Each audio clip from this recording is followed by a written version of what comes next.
சிவன் மாந்திரிகம். இந்த மாந்திரிகத்தில் தவறான உறவுகளை பிரிப்பது இப்படித்தான். தவறான உறவை பிரிக்கணும்னா அந்த தவறான உறவை பிரிச்சு இன்னொருத்தருக்கு வசியம் செய்யணும்.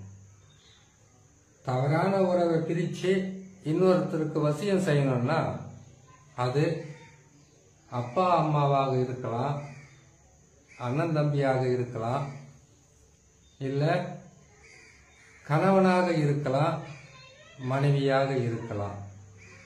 நல்ல உறவை பிரித்து நாசக்கார உறவோடு சேர்க்கிற மாதிரி இருக்கக்கூடாது. இப்போ தவறான உறவு எப்படி வருதுன்னு கேட்டீங்கன்னாக்கா, முதல்ல பேசி பழகுவாங்க. அந்த பேசி பழகி நண்பர்களாக இருந்து தவறான உறவுகளாக மாறுறதும் இருக்கு. ஒரு சிலருக்கு காசு பணம் தேவை. ஒரு சிலர் மேல் அதிகாரிகளை வசியம் செய்யறதும், ஒரு சிலர் ஒரு குடும்பத்தில் இருக்கக்கூடிய நல்லவர்களை அந்த குடும்பத்திலிருந்து பிரிச்சு வசியம் பண்ணிடுவாங்க.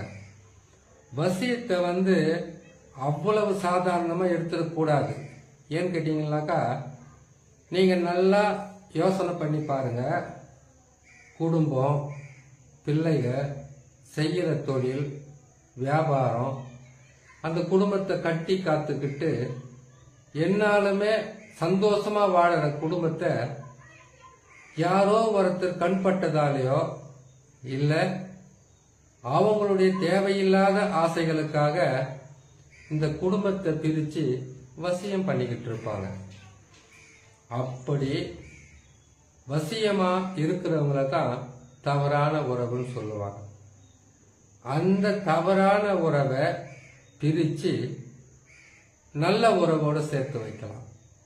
இதில் இருக்கக்கூடிய ஒரு மிகப்பெரிய ஒரு கஷ்டம் என்னன்னு கேட்டீங்கன்னாக்கா, தவறான உறவுன்னு ஆயிடுச்சு, அதை பிரிச்சு வசியம் செய்தோம்னாக்கா, அப்பா அம்மா அண்ணன் தம்பி சகோதரன் சகோதரியா இருந்தா பரவாயில்ல, நண்பர்களாக இருந்தாலும் பரவாயில்ல, இன்னும் சில தவறான உறவுகளை பிரிச்சு இன்னும் சிலர் தவறான உறவுகளோட இணைக்கிறது தான் தப்பு. சரி, தவறான உறவை பிரிக்கிறோம்னாக்கா ஒரு உறவோட வசியம் செய்யணும் சொல்லியிருக்கேன். அதுக்கு 3 உருவ பொம்மை தேவைப்படும்.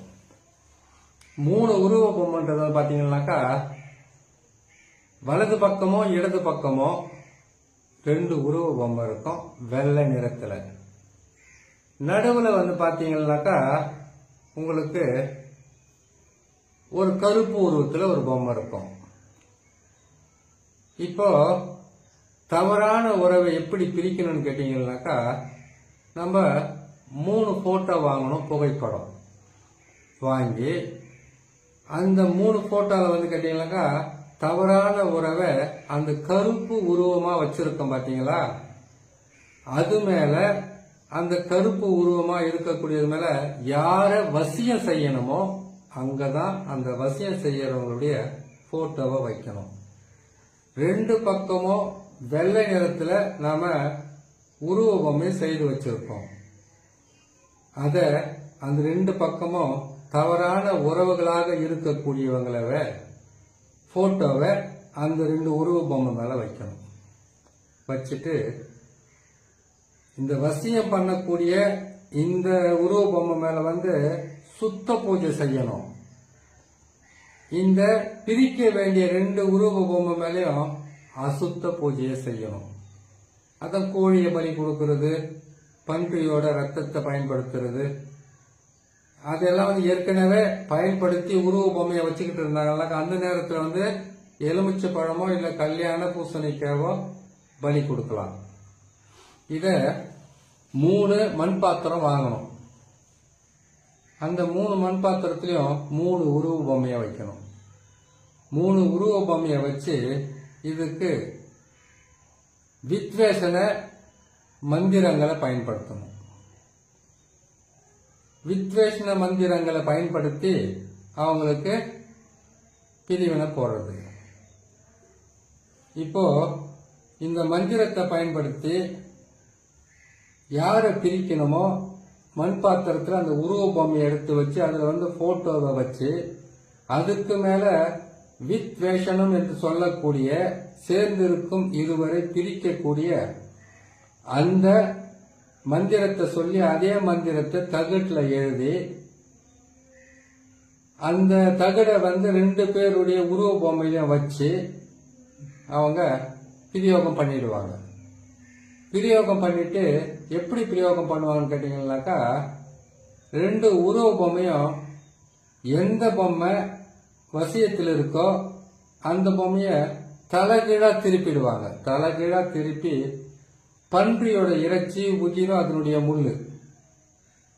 இப்போ பன்றியோட உதிரத்துக்கு மாந்திரிக சக்தி அதிகம் நல்லா தெரியும். அதுல மாரண மைய சண்டால கரு அப்படின்னா குடித்தைலம் அந்த மாதிரி கருக்களை பயன்படுத்தி சொன்ன மாதிரி வித்தியாசன மந்திரங்களை சொல்லி அதுக்கு பிரிவினையை போட்டு 2 பேரும் தவறான உறவு சேர்ந்திருக்காங்க இல்லையா, அந்த உறவு பொம்மைய தலைகீழாக போட்டு மயானத்துல இடுகாட்டுல சாக்கடை தண்ணியில அப்புறமா பல வழியிலையும் கெட்ட இடங்கள்ல பயன்படுத்துவாங்க. ஏன் இது இன்னும் கூட மயானத்தில் இருக்கக்கூடிய ருத்ர பூமியில கூட அதாவது கேட்டாக்கா மயான சாம்பல் இருக்கிறதுல கூட பதிப்பாங்க. இது இப்படி செய்து இந்த மாதிரி பிரிச்சுட்டு நடுவில் இருக்கக்கூடிய அந்த கருப்பு உருவ பொம்மை மேல யாரு பிரிஞ்சிருக்காங்க பாருங்க, வசியம் பண்ணணும் பாத்தீங்களா, அந்த உருவ பொம்மையும் இப்ப தவறான உருவை பிரிக்கிறதுக்கு 2 பேருக்கும் பிரிவினையை போட்டு அந்த உருவ பொம்மைய தலைகீழாக மாத்தி கொண்டு போய் புதைச்சி எரிச்சு உடைச்சிட்டு வந்துடுவாங்க. அதுக்கு தேவை பன்றியோட ரத்தம், பன்றியோட அதுக்கப்புறம் அதனுடைய முள்ளெல்லாம் தேவைப்படுதுன்னு சொல்லியிருக்கேன் இல்லையா. இப்ப இதுக்கு கேட்டீங்கன்னாக்கா அதுல ஆணா இருந்தா ஆணை பிரிச்சிடுவாங்க, பெண்ணா இருந்தா பெண்ணை பிரிச்சிடுவாங்க. அதுக்கப்புறமா தான் இந்த வசியத்துக்கு தேவையான 2 பேருடைய போட்டோவை வச்சு இதுக்கு வசிய மந்திரங்களை சொல்லி அந்த வசிய மந்திரங்களை அதுல பயன்படுத்தி 2 பேருடைய உருவத்தையும் ஒன்னா சேர்ப்பாங்க. இப்ப உருவ பொம்மை போட்டோ இருக்குது, உருவ போட்டோ இருக்குது, அந்த 2 போட்டோவை 2 உருவம் ஒன்னா சேர்ற மாதிரி இருப்போம் இல்லையா, அந்த மாதிரி ஒன்னா சேர்த்து அதுக்கு வசிய சக்கரத்தை போட்டு வசிய மந்திரங்களை பயன்படுத்தி அதுக்கப்புறமா இதுக்கு உண்டான வழிகளை செய்து அதுக்கு உண்டான பூஜை புனஸ்காரம் செய்து அதுக்கப்புறமா இந்த பிரிவினைக்கு இந்த எலுமிச்சை பழம், முட்டை, அந்த பிரிவினைக்கு உண்டான தகடு, அதுக்கு உண்டான மை அதை பயன்படுத்தி அதை பிரிச்சு கொண்டு போயிட்டு மயானத்துல பிரிச்சு எடுத்துருவாங்க. வசியத்துக்கு மாமரம், புளிய மரம், ஆத்து மணல், நீரோட்டமான இடம், வாழை மரத்துக்கு அடியில இந்த 2 உருவ பொம்மையை கொண்டு போய் அந்த இடத்துல புதைச்சு வைக்கிறது, கட்டி வைக்கிறது. இந்த 2 உருவ பொம்மையும் ஒண்ணு மேல ஒண்ணு வச்சு அந்த புகைப்படத்தை வச்சு தகட வச்சு கட்டி மந்திரங்களை சொல்லி 2மே ஒன்னா சேர்த்து கட்டி கொண்டு போய் சொன்ன மாதிரி வாழை மரத்துக்கு அடியில புதைப்பாங்க, மாமரத்துக்கு அடியில. அதுக்கப்புறமா ஏரினா சுத்தமான தண்ணி இருக்கிற இடத்துல புதைச்சு வைப்பாங்க. இப்போ சுத்தமான தண்ணி இருக்கும் ஒரு சில இடத்துல, மற்ற இடத்துல இருக்குங்களா தெரியல. ஆனா ஓடைகளிலும் காணாறுகளிலும் மணல் பகுதியில கொண்டு போய் ஆத்துல எல்லாம் புதைச்சாங்கன்னாக்கா சுத்தமான நீரை தான் இருக்கும். அந்த மாதிரி இடத்துல புதைச்சு வச்சாங்கன்னாக்கா எந்த தவறான உறவாக இருந்தாலும் தவறான உறவுல பிரிஞ்சு அவங்க வசியமாவாங்க. இதுல ஒரு மிகப்பெரிய ஒரு மனக்குழப்பம் என்னன்னு கேட்டீங்கன்னாக்கா, தவறான உறவா இருக்கிறவங்களை பிரிச்சு கணவனோடு சேர்த்து வச்சாக்கா மாந்திரிகர்கள் செய்ய வேண்டியது அவங்க சந்தேகப்படாம சண்டை போடாம அவங்களுக்குள்ள மன வருத்தம் இல்லாம அந்த 2 தம்பதியும் நல்லபடியா வாழற மாதிரி செய்து கொடுத்தாலும் சரியா போயிடும். வசிய சக்கரங்களை எழுதும்போது இணைப்பிரியாத தம்பதிகள் மாதிரி போட்டு கொடுக்கறது தான் மிகவும் உதவியா இருக்கும். அதனால தவறான உறவுகளை பிரிச்சு வசியம் செய்தா இப்படிதான் செய்வாங்க, இப்படிதான் செய்யணும். இல்ல இன்னும் சிலருக்கு பாத்தீங்கன்னாக்கா அவங்களுக்கு சில விதிமுறைகள் இருக்கும். சாதாரணமாகவே மிளகு சாரணை சொல்லக்கூடிய ஒரு தாய்த்தால ஜென்ம பகையா இருக்கக்கூடிய உறவுகளையும் ஜென்ம ஜென்மத்துக்கு மறக்க முடியாத அளவுக்கு வசியம் செய்து கொடுக்கும். அது இன்னொரு பதிவுல பார்க்கலாம். தவறான உறவுகளை பிரிச்சு வசியம் செய்யறது இப்படிதான் சொல்லி இன்னொரு நல்ல பதிவில் உங்களை நான் சந்திக்கிறேன்.